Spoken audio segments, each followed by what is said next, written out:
भोपाल शहर से करीब 15 किलोमीटर दूर जंगलों और सूनी सड़कों के बीच एक पुराना अस्पताल था।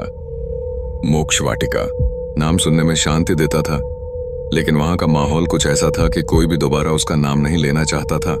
कहा जाता था कि यहाँ आने वाला हर मरीज ठीक होकर नहीं बल्कि मुक्त होकर जाता है। दिखने में इमारत बिल्कुल सामान्य थी, सफेद दीवारें, पुराने लोहे के गेट और सामने पीपल का पेड़।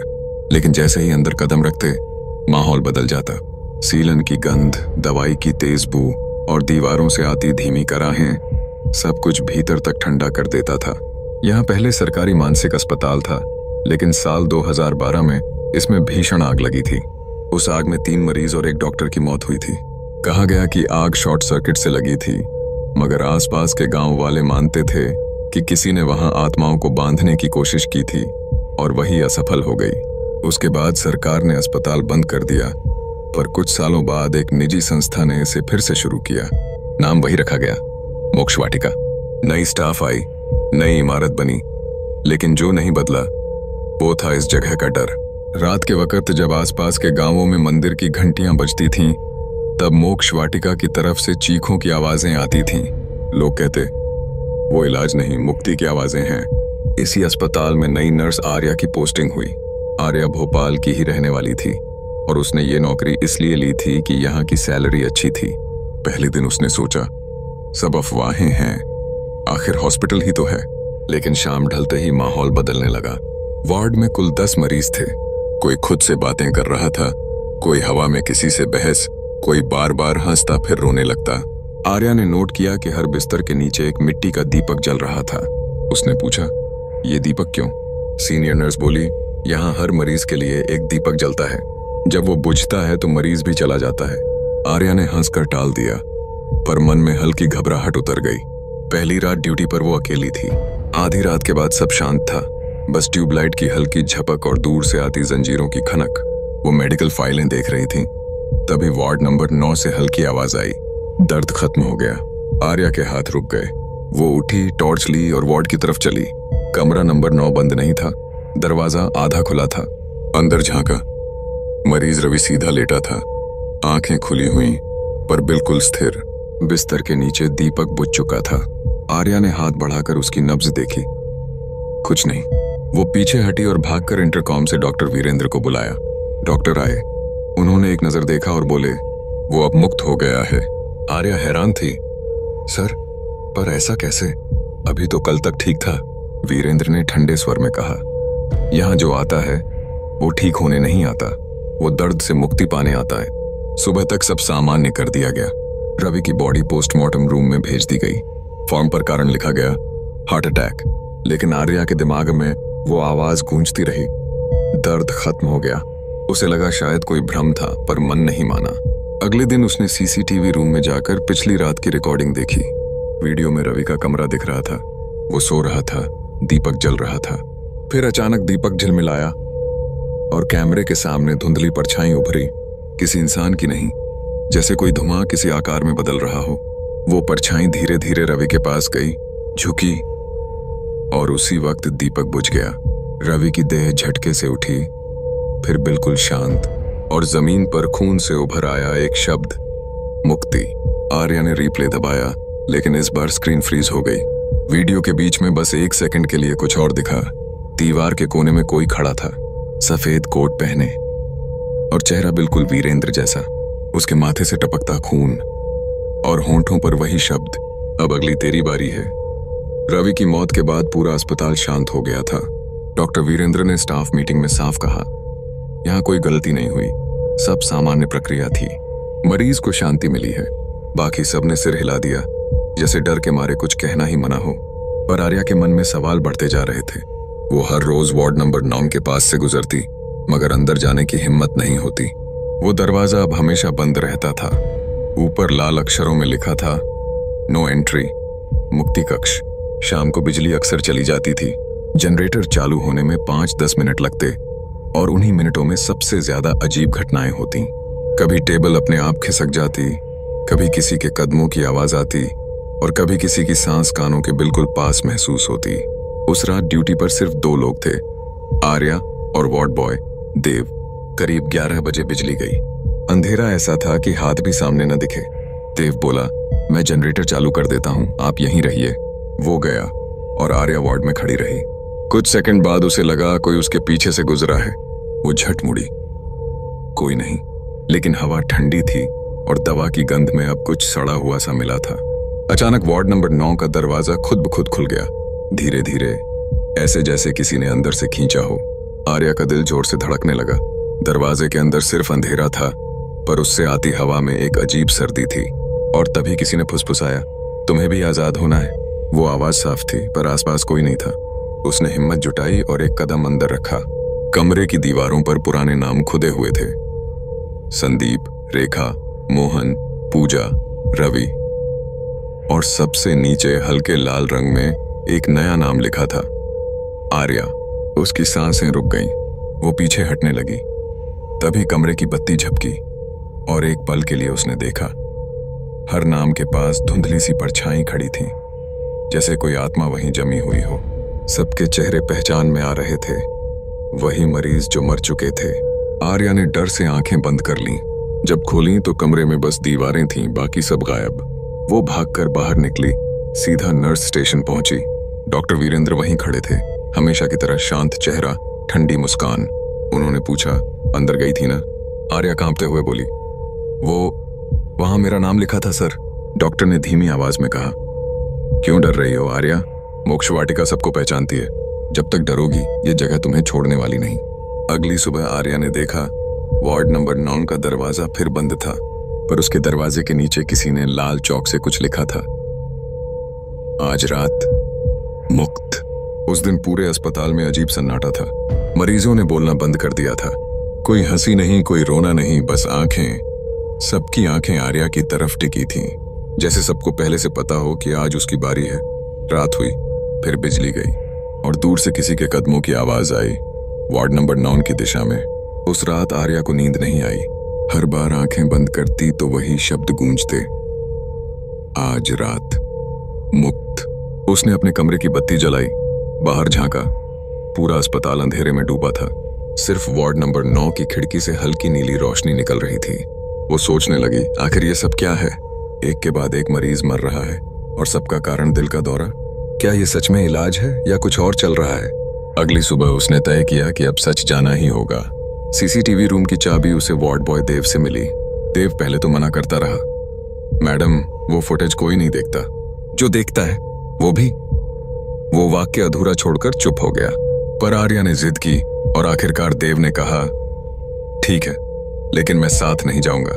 कमरे में दाखिल होते ही पुराने मॉनिटर चालू हुए, सफेद नीली झिलमिलाती स्क्रीनें और पीछे से आती मशीनों की टिक टिक। उसने पिछली रात का टाइम सेट किया और प्ले दबाया।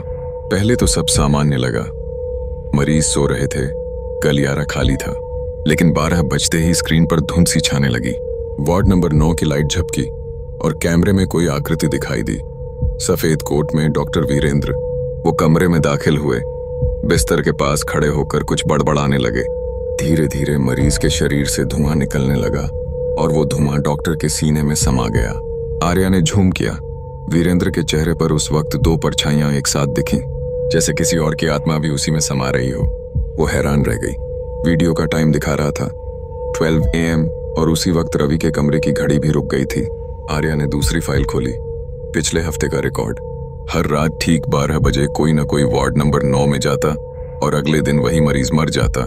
कभी कोई स्टाफ नहीं दिखता, बस वही आकृति, डॉक्टर वीरेंद्र। वो फाइल कॉपी करने लगी, तभी पीछे से किसी के कदमों की आहट आई। वो झट मुड़ी। दरवाजे पर वीरेंद्र खड़े थे। उनकी आंखें लाल थीं, चेहरे पर मुस्कान, मगर उसमें इंसानियत नहीं थी। उन्होंने कहा, सीसीटीवी देखने का मन क्यों हुआ आर्या? उसका गला सूख गया।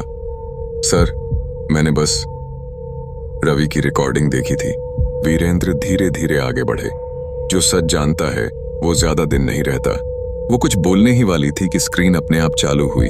इस बार उसमें वीरेंद्र नहीं, बल्कि डॉक्टर अजय शर्मा का चेहरा था। वो डॉक्टर जो 10 साल पहले आग में जल गया था। वीडियो में वही कमरा दिख रहा था, वही बिस्तर, वही दीपक। अजय कुछ बोल रहा था, हमने आत्मा स्थानांतरण का प्रयोग शुरू किया है। दर्द से मुक्ति का असली तरीका यही है, अगर यह सफल हुआ तो हम मौत को हरा देंगे। वीडियो बीच में ही कट गया। आर्या के सामने वीरेंद्र खड़े थे, लेकिन अब उनका चेहरा पिघलने लगा था। उनकी आंखों से धुआं निकल रहा था और आवाज दो लोगों की एक साथ गूंज रही थी। मैं वीरेंद्र भी हूं और अजय भी। अब मोक्ष वाटिका हम सबकी है। आर्या चीख पड़ी और कमरे से बाहर भागी। पूरा अस्पताल अंधेरे में डूबा था। सिर्फ गलियारे के आखिरी सिरे पर वार्ड नंबर 9 की बत्ती जल रही थी और दीवार पर लिखा था, मुक्ति पूरी नहीं हुई। आर्या का मन अब इस अस्पताल से निकल भागने का था, पर बाहर निकलने का रास्ता जैसे गायब हो चुका था। हर गेट बंद, हर फोन बंद और सिक्योरिटी रूम खाली। बस दीवारों पर सीलन की जगह अब लाल दाग नजर आ रहे थे, जैसे किसी ने अंदर से उन्हें नोच नोच कर खोला हो। वो भागती हुई बेसमेंट की तरफ गई। वहां पुराने रिकॉर्ड रखे थे जिन्हें कोई छूता भी नहीं था। कमरा नम और ठंडा था, लेकिन हवा में एक अजीब गंध थी, जैसे जलता हुआ मांस। उसने टॉर्च जलाई और पुरानी फाइलें खंगालने लगी। एक मोटी फाइल पर नाम लिखा था, मोक्ष वाटिका प्रयोग केंद्र, संवेदनाहीनता प्रोजेक्ट। उसके अंदर की रिपोर्ट देखकर उसकी रूह कांप गई। रिपोर्ट में लिखा था, मानव आत्मा को शरीर से अलग कर दूसरे शरीर में स्थानांतरित किया जा सकता है।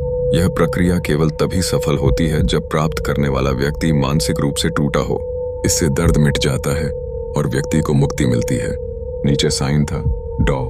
अजय शर्मा, और साथ में लिखा था, प्रयोग संख्या 13 सफल। आर्या ने आगे के पन्ने पलटे। हर रिपोर्ट के साथ मरीज का नाम लिखा था, संदीप हार्ट फेल, रेखा स्लीपिंग इंजेक्शन, मोहन आत्महत्या, पूजा दमा का दौरा, रवि हार्ट अटैक।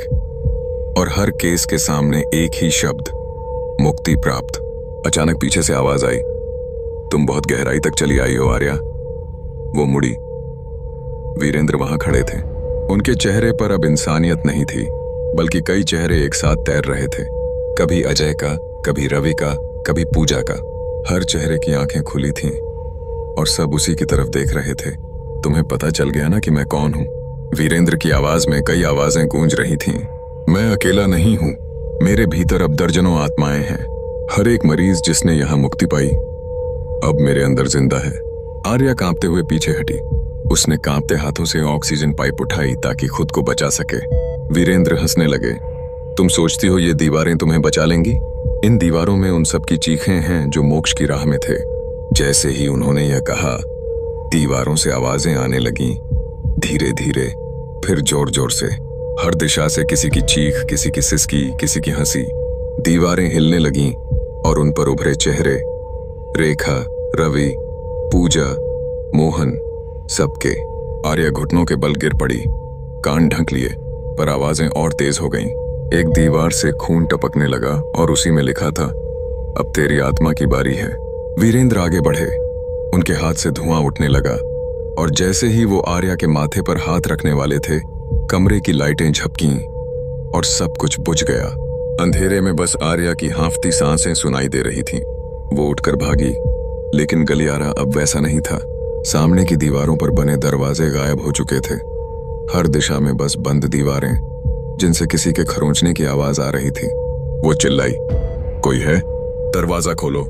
पर हर बार जवाब में वही शब्द लौटता, मुक्ति, मुक्ति, मुक्ति। वो कांपते हुए एक कोने में बैठ गई। उसने आंखें बंद कीं और तभी किसी ने उसके कान के पास फुसफुसाया, अब तू भी दीवार में समा जाएगी। और उसी पल दीवार से कोई हाथ बाहर निकला, ठंडा, गीला और लहूलुहान, जिसने उसका कंधा पकड़ लिया। दीवार से निकले ठंडे हाथ ने आर्या का कंधा कसकर पकड़ लिया। उसने चीख मारी, पर आवाज गले में ही अटक गई। वो हाथ धीरे धीरे उसे दीवार की तरफ खींचने लगा। दीवार मुलायम मिट्टी जैसी थी और उसमें से खून टपक रहा था। वो जितनी जोर लगाती उतना गहरा धंसती जा रही थी। अचानक दीवार की दूसरी तरफ से वही परिचित चेहरा उभरा, रवि का।